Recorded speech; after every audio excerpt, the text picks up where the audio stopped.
Oke, di video kali ini aku akan membuat preset Lightroom lagi. Ini tuh yang Korean tone gitu.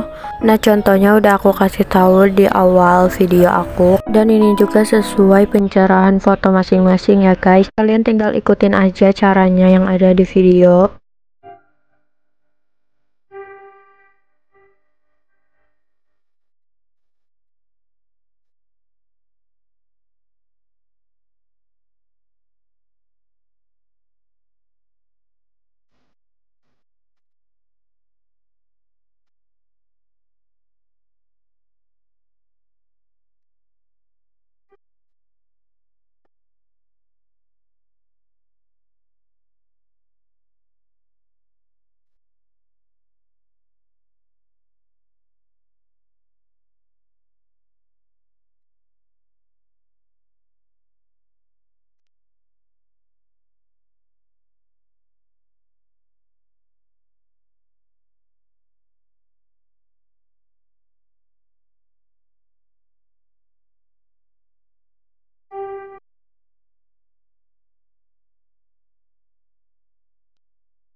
Oke, segitu aja tutorial aku kali ini. Semoga bermanfaat bagi kalian, dan jangan lupa kalian komen, like, dan subscribe channel aku.